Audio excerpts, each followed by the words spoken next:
El Salvador, which for decades has been mainly off limits due to the violence from the civil war and the gang warfare. But now it is safe and ready to accept tourists. As you know with these things, as soon as someone like the New York Times mentions a country in its top 45 places to visit, people flock to that place instantly. So this is precisely what I did. I'm excited and nervous, and honestly, I have no idea what to expect. So let's dive into the first location of my trip there, San Salvador.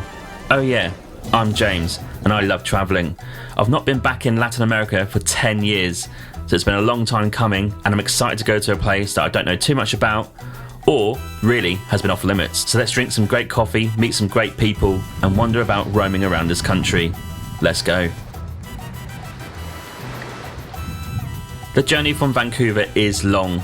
There is no direct flight, so the best route I found was a flight down to San Francisco, with a transit of a few hours before hopping on an Avianca flight to San Salvador. Landed in San Fran, now I'm in a sort of 3 to 4 hour layover. I'm about to board the Avianca flight to San Salvador.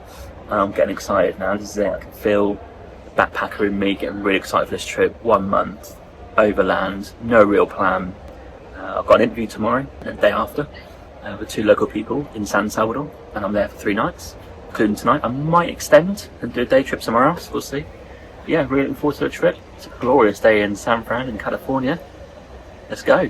After some lounge action and a 5-hour flight from the US, I arrived into the country and I was excited to explore. Immigration was a dream. No queues, visa on arrival, very smooth, and a lovely new airport to arrive into. Right in El Salvador here, and it's absolutely sweating, 30 degrees. Met my driver, about to drive to San Salvador, 45 minutes to the city from the airport. Let's go.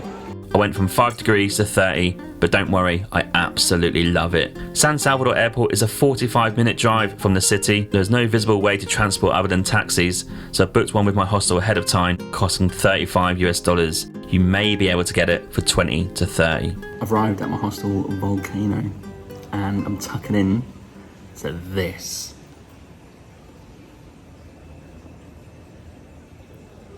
Pupusas. Going for beans and cheese. Shouted what ketchup said, nah, we'll do it as it is. First taste, these taste unbelievable. Let's have a little look. Here we go, get these.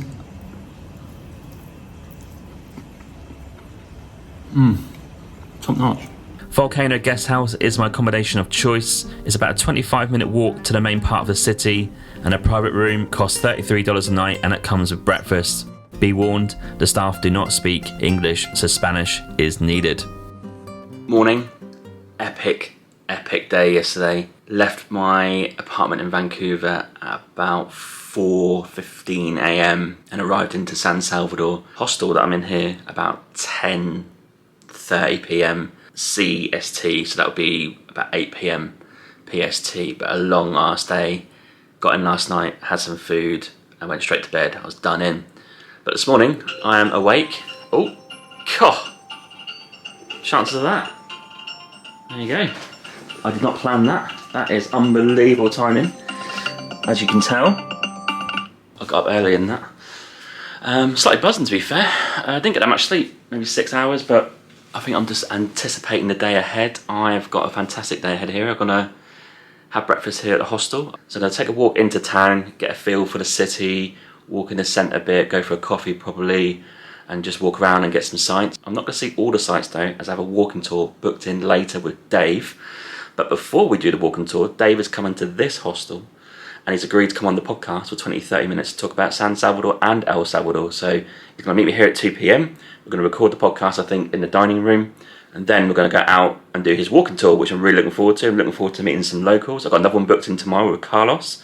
So they're roughly the same sort of walking tours, but I love meeting people. So right now, I'm dressed and ready to go. It's going to be breakfast and taking a trek into the city of San Salvador. How exciting is this? This is pretty much day one of my month-long backpacking trip in Central America, and I'm buzzing for it. What a gorgeous day.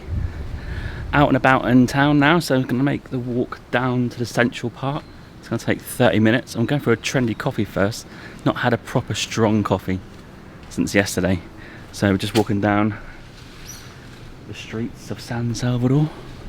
Very quiet. It's a Sunday, so not expecting to be too busy.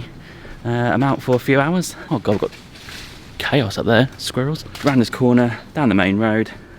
So let's go on a little walk and show you some sights and sounds of El Salvador. I'm really looking forward to today. Got a nice feel. Love being back in Latin America. It's been 10 years since I've been back in Latin America, and what I remember from last time is the vibe is always positive. People start late, they end their day late, and I just love the whole feel of it. I'm buzzing to get back out here and check it out for myself. Here we go.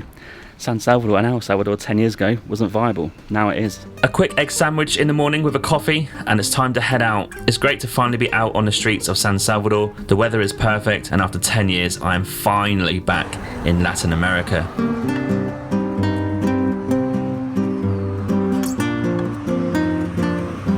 What I did remember, however, was that I'd forgotten to buy some sun cream.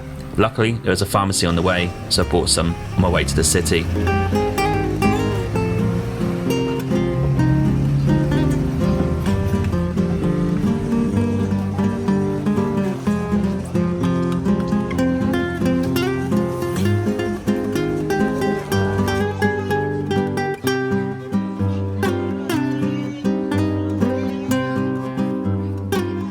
This morning I had no real plan other than to walk into the historical centre and see the main sights. I absolutely love the vibrant noise of the market streets. There's always music blasting out and people conversing everywhere you look.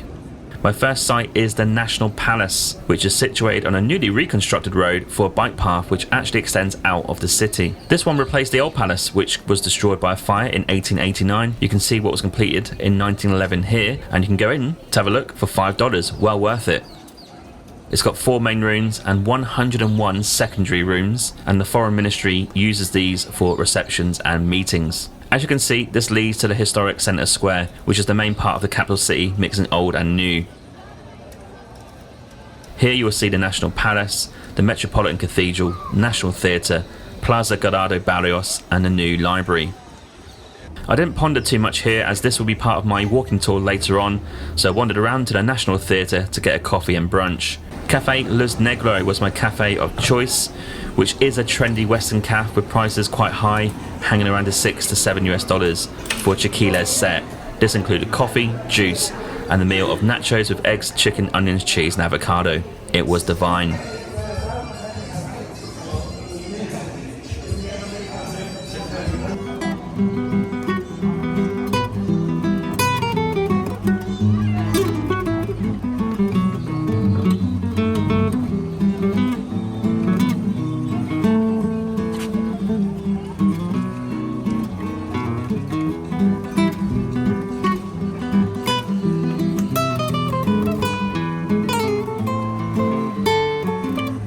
Next is the library, next to the El Salvador sign, which is a pretty cool photo to go and get.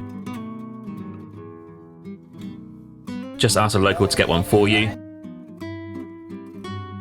The main square in San Salvador. Got that fantastic church cathedral behind. You've got to check that out later with my walking tour. But just got a nice feel for the place. Busy.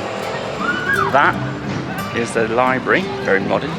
More content in that in a bit as well. This is a stunning location. The vibe is exciting, people are loving it, positivity, sunny, warm, some stuff going on there for events. Absolutely loving the first day in El Salvador. Then I walked over to the Jardin Centroamerica next to the palace for a nice walk amongst the fountains. You can get water from the vendors on the street here for $1 if you need.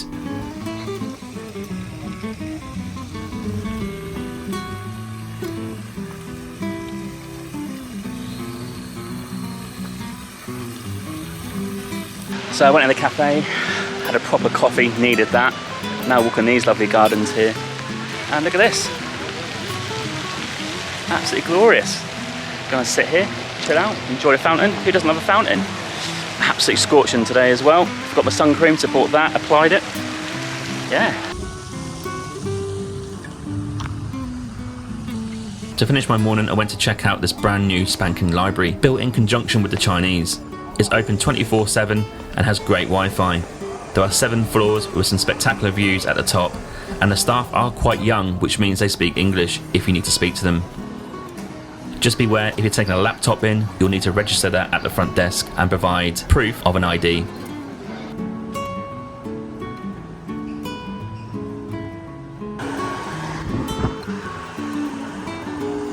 I walked back to the hostel to freshen up, ready for the arrival of Dave, who is a local tour guide and my free walking tour guide later on. He has agreed to speak on my podcast, the Winging It Travel podcast. For the full episode, please check this out in February. And for now, here's a snippet for you. So eventually we had to do that because there were a lot of bombs and killings everywhere. So in this case, that's why in 1992, my parents decided to take us to the United States.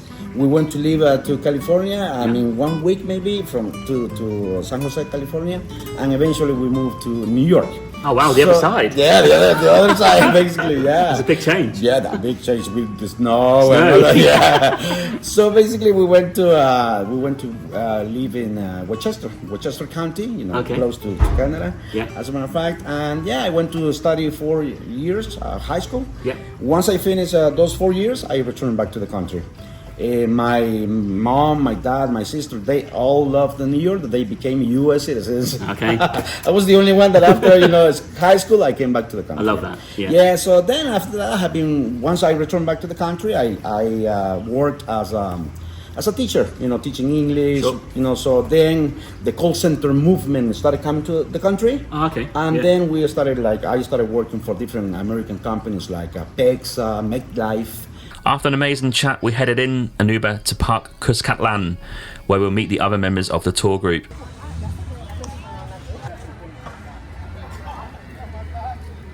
Here Dave takes over and gives us an awesome tour of San Salvador with some great facts. Approximately 100 volcanoes in the country. You can go to the Sagrado volcano. Next to it you have the Salto volcano, or in the Cerro Verde volcano. The full tour details are in the show notes where you can book with Dave on Guru Walk, and be sure to tip him good. All of those stuff, cultural things. He has taught us.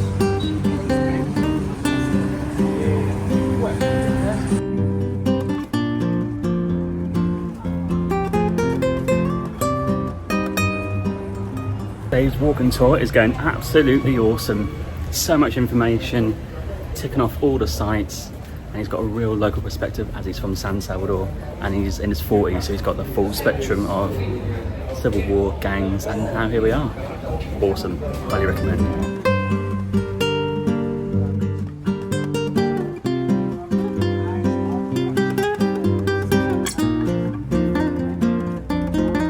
We wandered down to Calle Acre, checking out the Basilica de Sagrado Corazon de Jesus, which is an awesome cathedral and a very important one for San Salvador's history. I love this vendor blasting out the music. What a vibe. There we go. Yeah, now we're in.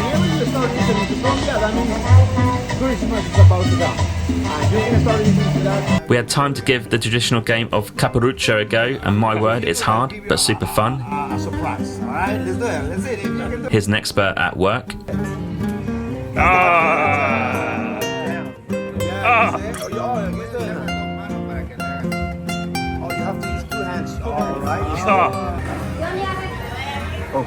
Lo siento. Hello.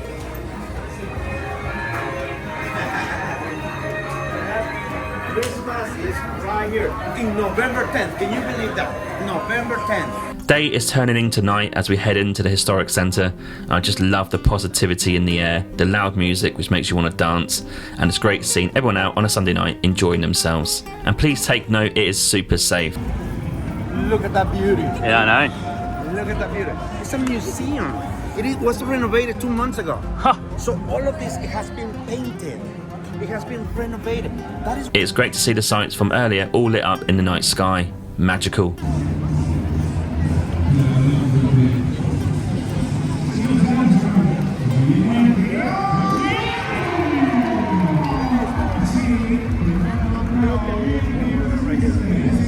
National Palace. On that side, they are touristic cars.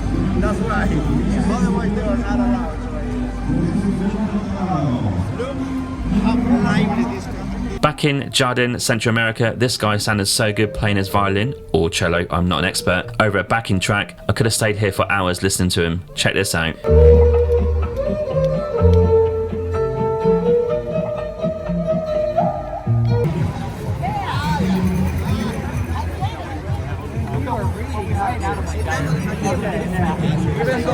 We're now winding down the tour and Dave shows us the Bitcoin machine in case you want to use any for tips, payments, or just to have in your wallet. And we said goodbye to our awesome guide Dave and headed up to the Morris rooftop for a tapas-style dinner and beers.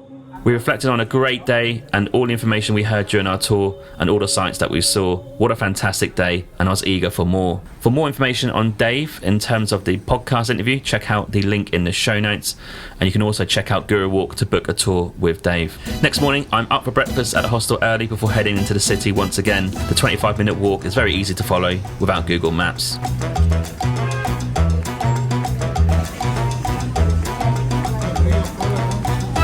I took a slightly different route this time, but my first stop is a coffee at Cafe Fulanos, which was mentioned on Dave's tour last night. This is super trendy. Day 2 in San Salvador, and I had a fantastic day yesterday walking around 17,000 steps, and I've just got an awesome coffee here called Bourbon, which is a mix of El Salvadorian and Brazilian coffee beans, so the altitude of El Salvador and the masterful beans of Brazil. And today I'm meeting Carlos, who's another guide here in San Salvador. He's going to walk us around this afternoon. I'm hoping to get some more information about the country. We're going to see some different stuff on that tour, so that's going to be cool. And I'm looking forward to trying out some more food later. We had a brilliant little dinner last night on a rooftop restaurant bar, which is about 5 floors up, had a nice outlook of the city. And that was pupusas, some bocadillos, and some Coke. Brilliant Coca-Cola that is. So day 2, here we go. Got a coffee here in this place here. Super trendy. These are sort of Western type trendy cafes, so not too many locals in here. That's cool. It's right in the centre of town. Loads of people walking by, can people watch for a bit. I'm looking forward to another day in this great country. Let's go. Mexican food is loved here, so I had a quick stop for lunch before heading to the square again to meet my next tour guide, Carlos.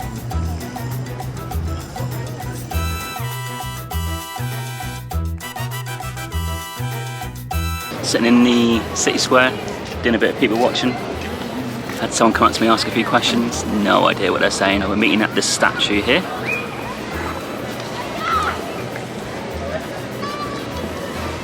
Right bang in the middle of the historic Centro. I'm looking forward to getting a different perspective from a different tour guide this time. He's a bit younger than Dave, so I'm going to see what he's going to say about El Salvador, San Salvador, and what to see. Really looking forward to it. Carlos is coming on the podcast after the tour as well, so we're going to do a chat about that. Yeah, you can't beat a bit of people watching, can you?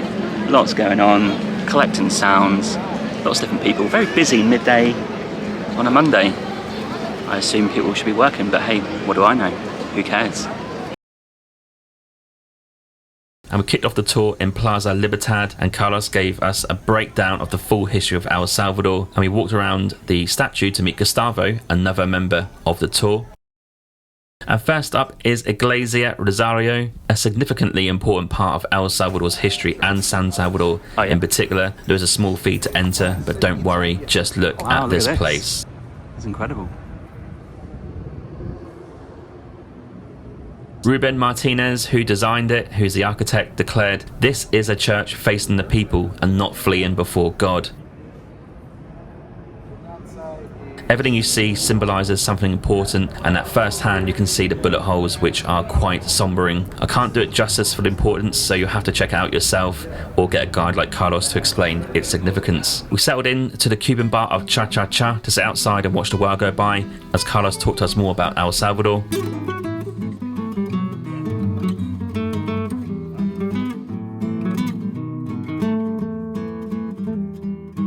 As dusk approached, we headed into the Metropolitan Cathedral, and I'm not religious in the slightest, but I do love sitting in churches or cathedrals and sitting in silence, reflecting. I love the smell of the place, the vibe, and it's great just to think about a few things a few times. We have a big entrance right there.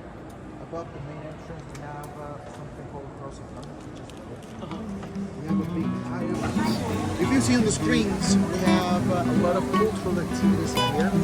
Most of these activities are sponsored by the government, central government. So that means these activities are free. In case they are not. Now, what is the food? We have as a breakfast or at lunch. It's the exact same thing. We're now walking into an area previously which was dominated by gangs, and on the way we stopped off for a drink, and this guy loves football. This park here is between a road where prominent gangs used to operate, and now there are no gangs and people milling about their daily lives around the markets. You will see military and police patrolling, but it's totally safe. Back there. So this area was dangerous because the gangs. To finish the evening, it was dinner with Carlos and all-day breakfast joint at the bottom of Morris Rooftop. Beans, eggs and chili con carne. Anything better? Not sure. Thank you to Carlos for showing me around on his free walking tour. As ever, if you want to find out more information, head to the show notes for the link to Guru Walk. Thanks, Carlos, for showing me and Gustavo around San Salvador, giving your insight into the city. There's some great history, great facts and great sights. Appreciate it. He very kindly came on to the Winging It Travel podcast. The full episode will be out in February, but here's a snippet for you. There is a national park called El Boquerón National Park. The place is nice, but what I recommend is right after visiting the park, you can have a cafe and a little dessert in one of the restaurants on the way to the national park, because the view from up there of the entire city is awesome. It's really nice, especially at night where you can see all the lights. For now, this is my time in San Salvador completed, and I'll be back to the city later on in the series. But for now, it's one final walk to the library to use their Wi-Fi and one final look at this marvellous city before moving on to Suchitoto. A lot of capital cities get a bad rep and tarnished with not visiting, but I 100% recommend visiting San Salvador. I met great people, saw fantastic sights and had some great coffee. Oh, and of course the pupusas. I've not mentioned pupusas yet, but they are a national dish of El Salvador and you must try them. I had about 100 and I could not get enough of them. But let's go back to the summary. The vibe is positive, up and coming, as well as a sense of optimism in the air. The local population are now free of warfare and gangs, and you can tell it's thriving, almost like they have freedom for the first time. After a great start to my 1 month Central America trip and journey in El Salvador, now it's time to head on to the local bus to Suchitoto and then on to El Zonte. So join me next time for the next part of this journey in Suchitoto, and I'll see you there. Gracias. Please follow and subscribe to my YouTube channel today, and let's go and see the world. Cheers, Hamo.